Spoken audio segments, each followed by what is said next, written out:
Hello, guys. Welcome back to my YouTube channel. Yes.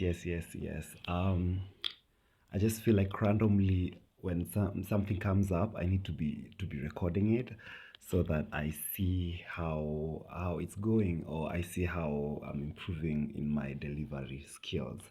So yes, I just watched Young, Famous and Rich from Africa. Yes, the Netflix show, the South African Netflix show that stars Diamond, Zari, Two Face, and the wife, Annie, and Bazu, the South African socialites.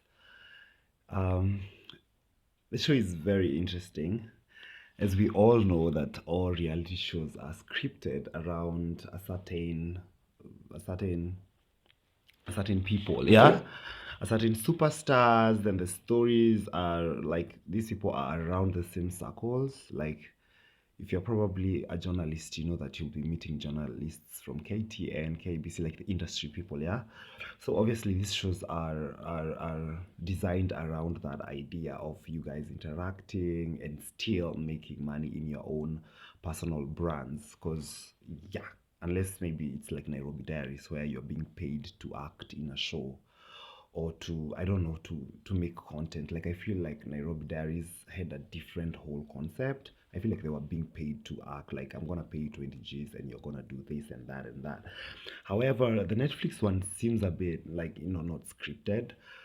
No, it's scripted. It's scripted. It doesn't seem not scripted. If you've watched reality shows, you definitely know that that show is scripted. Yes, it's very scripted and it screams very scripted. I noticed it was very scripted at the wedding, at the last episode, where like that was like my, oh gosh, what the hell.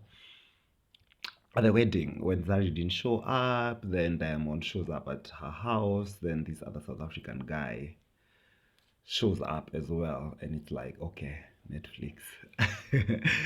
Yes. In regards to drama, in regards to entertainment on the show, I think the ladies brought in fire, and I think that the South African socialite, Bazoo, what's her name? The South African socialite, not Nadia, this other one, um, brought in some pretty nice, some pretty nice camera time. She gave us some pretty nice camera time on the show. Don't forget that it's scripted again. She appears very strong. She appears very hot. Her fashion is she got it all going. She's got it all together. Yes. I loved Zari. Zari kept her energy. Um, yeah, I did like Zari. If her acting skills are that good, and her keeping her own vibe on the show, like the star of the show. That's the vibes she was giving, and it definitely rubbed off these other big wigs the wrong way, like the South African Annie, Nadia, and Annie and Annie. I'm gonna call her the South African socialite or actress. I can't remember her name, and I watched the show like 2 or 3 days ago. Yote kabisa. So, and I don't know so much about South Africans, since, I sometimes they trend for not liking Kenyans. Yes, but I love their showbiz. It's very entertaining. Um,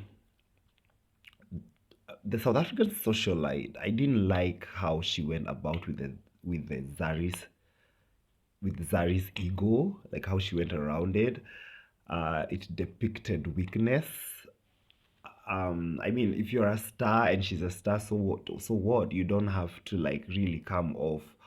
It doesn't have to rub you off the wrong way. You just have to maintain your mojo, your own aura. Yeah. But she came off like she wanted to. She came off like really wanted to like poke Zari.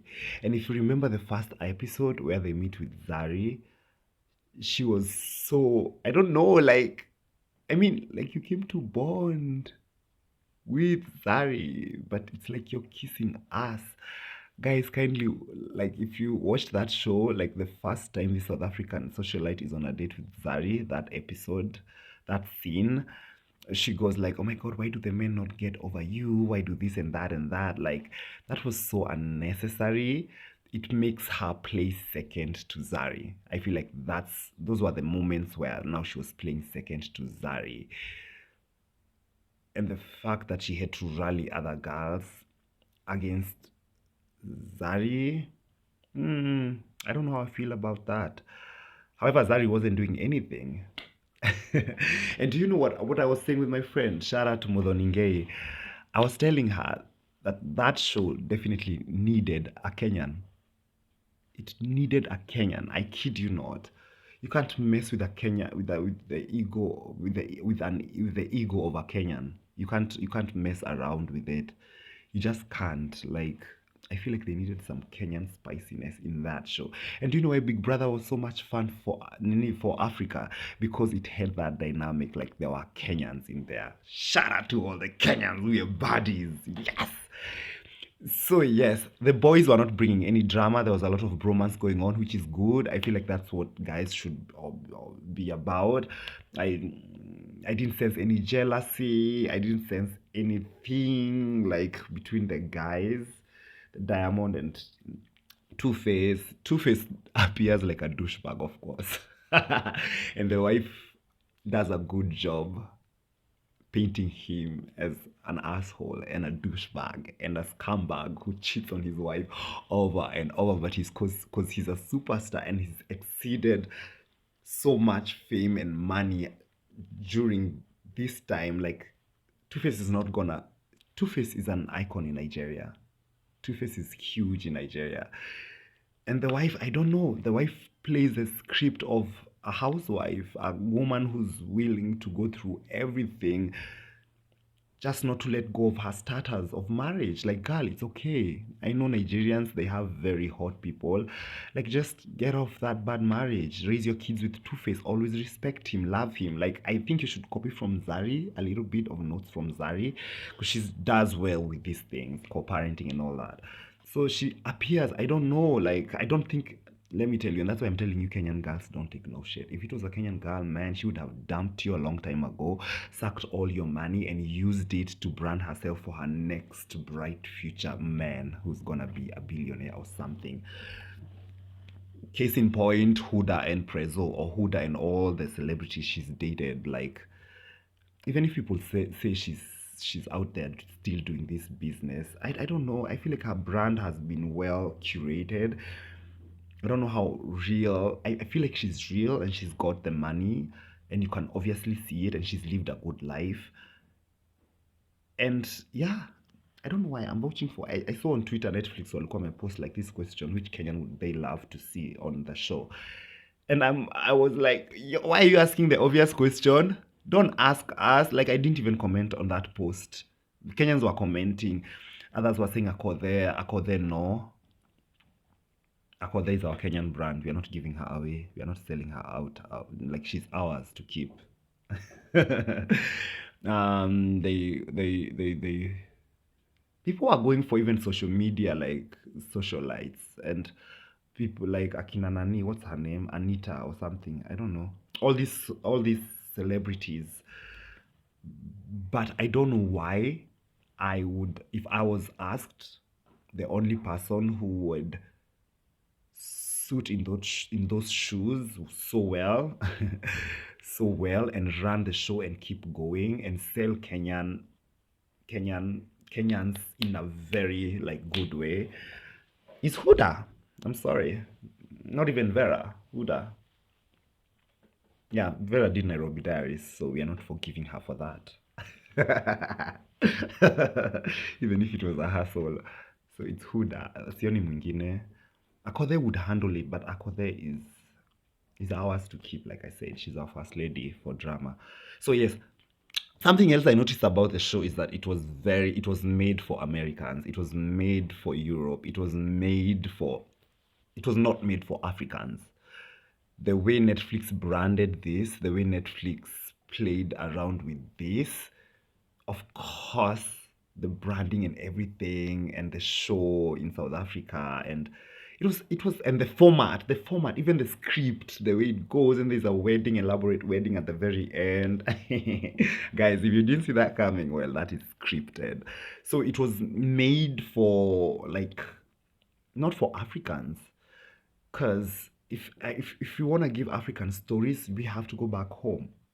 We have to see Diamond in Tanzania, somewhere doing something. We have to in Ushago with his mother. We have to see Diamond in his village.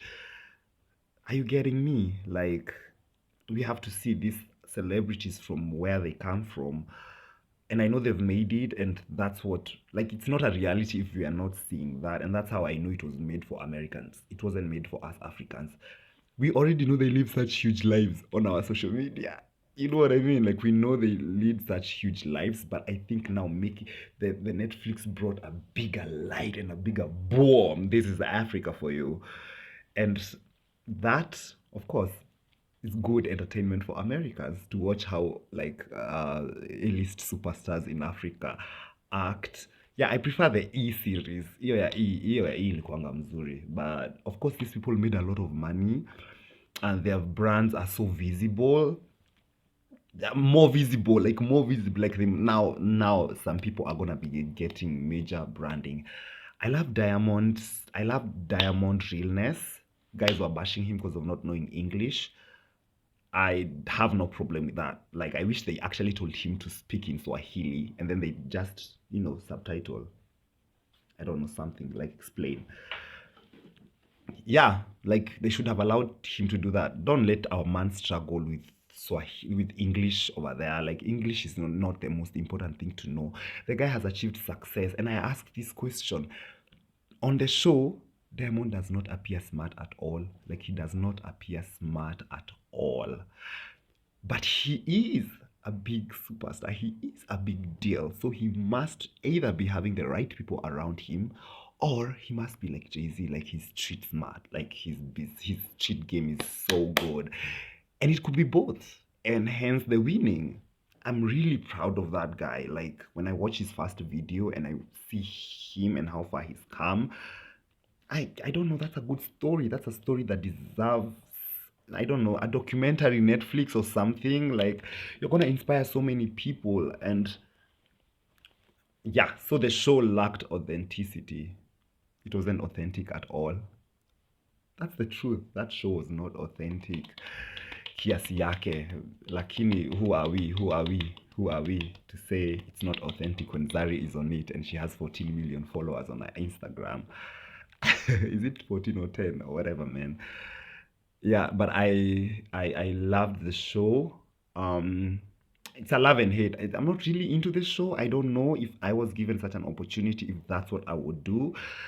Um, I don't hate it because I'm happy for all these people, and thus far they've come because they all have stories to tell. And we have to respect everyone's story, no matter what or where they come from. That's just it. We have to celebrate people's stories. Um, I wish it had more African tales.